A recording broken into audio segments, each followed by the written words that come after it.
ಎಲ್ಲರಿಗೂ ನಮಸ್ಕಾರ. ಇಂದಿನ ವಿಡಿಯೋದಲ್ಲಿ ನಾವು ಸೌಂದರ್ಯಕ್ಕೂ ಹಾಗೆ ಗ್ರಹಗಳಿಗೂ ಏನಾದರೂ ಸಂಬಂಧ ಇದೆಯಾ, ನಮ್ಮ ಒಂದು ಚರ್ಮ ವ್ಯಾಧಿಗೆ ಏನಾದರೂ ಸಂಬಂಧ ಇದೆಯಾ ಅಂತ ನೋಡೋಣ. ಪ್ರತಿಯೊಬ್ಬರೂ ಸುಂದರವಾದ ಮತ್ತು ಹೊಳೆಯುವ ತ್ವಚೆಯನ್ನು ಬಯಸುತ್ತಾರೆ. ಆದರೆ ಆಧುನಿಕ ಜೀವನ ಶೈಲಿಯನ್ನು ನೋಡಿದರೆ ಅದು ಒತ್ತಡ ಮತ್ತು ಉದ್ವೇಗದಿಂದ ಕೂಡಿದೆ.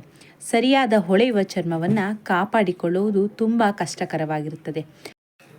ಅನಿಯಮಿತ ಆಹಾರ ಹಾಗೆ ಸಾಕಷ್ಟು ಒಂದು ನೈಸರ್ಗಿಕ ಆಹಾರವನ್ನು ಸೇವಿಸದೇ ಇರುವುದು, ಹಾಗೆ ಔಷಧಗಳು ಮತ್ತು ಸರಿಯಾದ ಒಂದು ವ್ಯಾಯಾಮದ ಕೊರತೆ ಇರೋದ್ರಿಂದ, ಹಾಗೆ ಮಾಲಿನ್ಯ ಇತ್ಯಾದಿ ಅಂಶಗಳು ಕೂಡ ಒಂದು ಅನಾರೋಗ್ಯಕರ ಚರ್ಮಕ್ಕೆ ಒಂದು ಪ್ರಮುಖ ಕಾರಣ ಆಗಿರುತ್ತೆ. ಅದಷ್ಟೇ ಅಲ್ಲದೆ ಈ ಗ್ರಹಗಳ ಪರಿಣಾಮಗಳು ಕೂಡ ಇದೆ. ನಾವೆಲ್ಲರೂ ದೇವರಿಂದ ರಚಿಸಲ್ಪಟ್ಟಿದ್ದೇವೆ ಮತ್ತು ಸುಂದರವಾದ ಚರ್ಮವನ್ನು ಹೊಂದಿಲ್ಲದಿದ್ದರೂ ಪರವಾಗಿಲ್ಲ, ಆ ದೇವರ ಮುಂದೆ ನಾವೆಲ್ಲರೂ ಒಂದೇ. ಹಾಗೆ ಸುಂದರವಾಗಿರುವುದು ಅಥವಾ ಸೌಂದರ್ಯದ ಕೊರತೆ ನಮ್ಮ ತಪ್ಪಲ್ಲ, ಆದರೆ ಅದು ನಮ್ಮ ಗ್ರಹಗಳ ಪರಿಣಾಮ ಕೂಡ ಹೌದು. ಬುಧ, ಗುರು, ಶುಕ್ರ ಮತ್ತು ರಾಹು ವ್ಯಕ್ತಿಯ ಒಂದು ಜಾತಕದಲ್ಲಿ ಅವರ ಸ್ಥಾನವನ್ನು ಅವಲಂಬಿಸಿ ವ್ಯಕ್ತಿಯ ಚರ್ಮದ ಮೇಲೆ ಒಂದು ಪರಿಣಾಮವನ್ನು ಬೀರ್ತಾರೆ.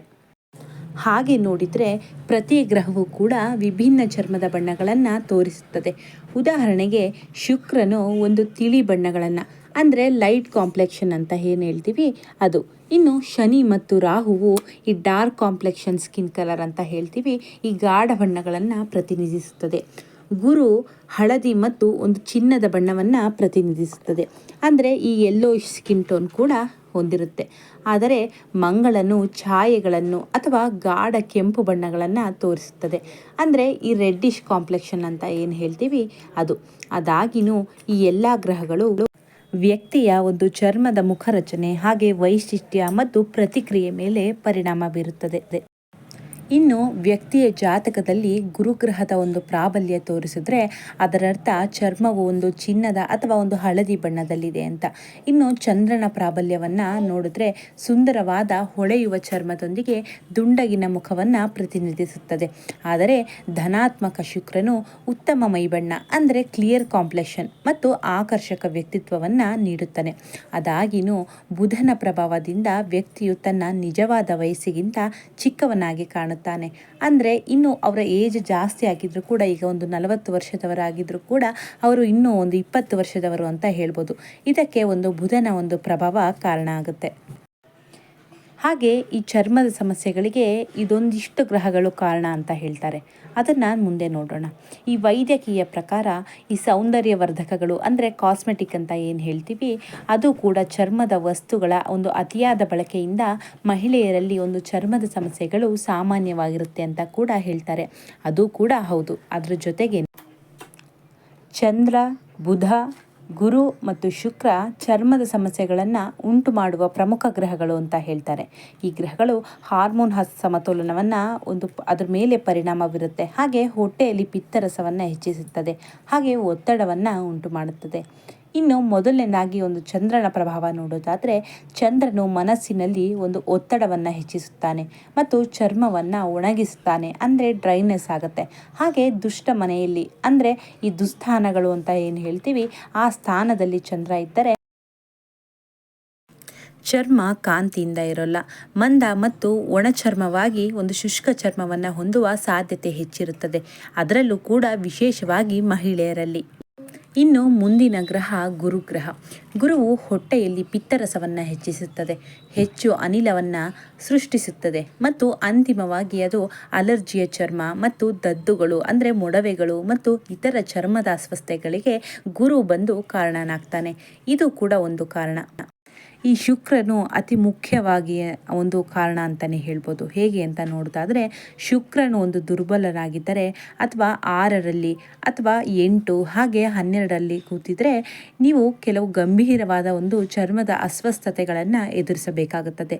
ಹೇಗೆ ಅಂತ ನೋಡೋದಾದರೆ, ಒಂದು ಸೋರಿಯಾಸಿಸ್ ಇರ್ಬೋದು, ಅಂದರೆ ಲಾಂಗ್ ಟರ್ಮ್ ಒಂದು ಸ್ಕಿನ್ ಡಿಸೀಸ್ಗಳಿರ್ಬೋದು, ಆ ರೀತಿ ಒಂದು ಎದುರಿಸಬೇಕಾಗುತ್ತೆ. ಹಾಗೆ ಇದು ಹಾರ್ಮೋನುಗಳ ಮೇಲೆ ಪರಿಣಾಮ ಬೀರೋದ್ರಿಂದ ಒಂದು PCOD, PCOS ಸಮಸ್ಯೆಗಳು ಕೂಡ ನಮಗೆ ಕಾಡ್ಬೋದು. ಅದರಿಂದ ಕೂಡ ನಮ್ಮ ಮುಖದ ಮೇಲೆ ಒಂದು ಮೊಡವೆಗಳು ಬರಬಹುದು, ಹಾರ್ಮೋನುಗಳ ವ್ಯತ್ಯಾಸ ಆಗ್ಬೋದು. ಹಾಗೆ ಈ ಚರ್ಮವು ಒಂದು ಶುಷ್ಕ, ಅಂದರೆ ಡ್ರೈನೆಸ್ ಹೆಚ್ಚಾಗುತ್ತೆ. ಇದಕ್ಕೆ ಕೂಡ ಶುಕ್ರ ಅತಿ ಮುಖ್ಯ ಕಾರಣ ಅಂತಲೇ ಹೇಳ್ಬೋದು.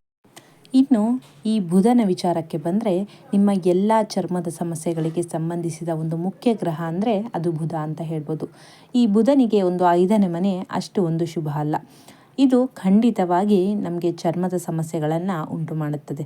ಅದಾಗಿಯೂ ಈ ಚಂದ್ರನ ಜೊತೆಗೆ ಏನಾದರೂ ಈ ಬುಧನ ಒಂದು ಸಂಯೋಗ ಇದ್ದರೆ, ಆ 2ನೇ ಮನೆಯಲ್ಲಿ ಒಂದು ಸಂಯೋಗ ಇದ್ದರೆ ನಿಮ್ಮ ಚರ್ಮದ ಮೇಲೆ ಖಂಡಿತವಾಗಿ ಒಂದು ಪರಿಣಾಮ ಬೀರುತ್ತೆ.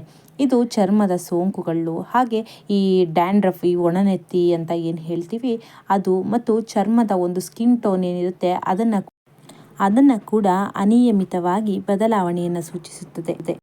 ಇನ್ನು ವಿಚಿತ್ರ ಅಂತಲೇ ಹೇಳ್ಬೋದು.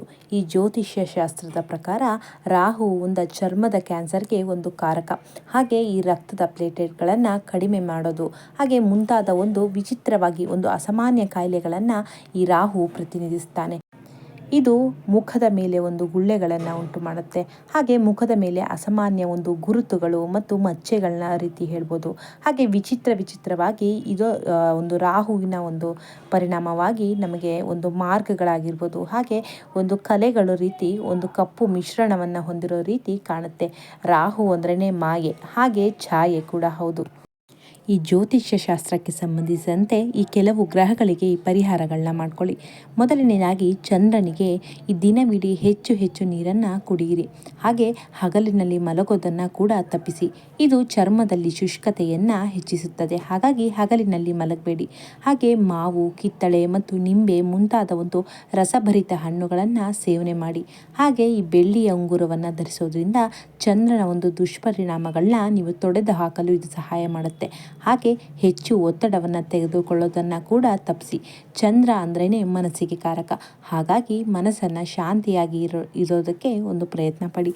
ಹಾಗೆ ಈ ವ್ಯಾಯಾಮ ಮತ್ತು ಒಂದು ಧ್ಯಾನದ ಒಂದು ಅಭ್ಯಾಸವನ್ನು ಮಾಡ್ಕೊಳ್ಳಿ.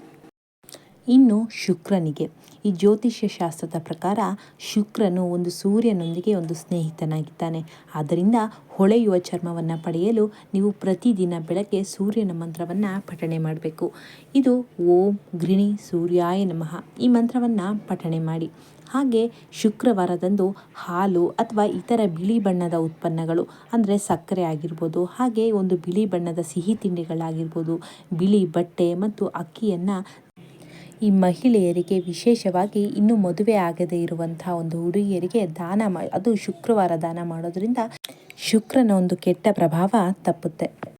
ಇನ್ನು ಈ ಬುಧನ ವಿಚಾರಕ್ಕೆ ಬಂದರೆ, ದುರ್ಬಲ ಬುಧನು ನಿಮ್ಮ ಕಾಲಿನ ಒಂದು ಚರ್ಮದ ಬಣ್ಣವನ್ನು ಬದಲಾಯಿಸ್ತಾನೆ.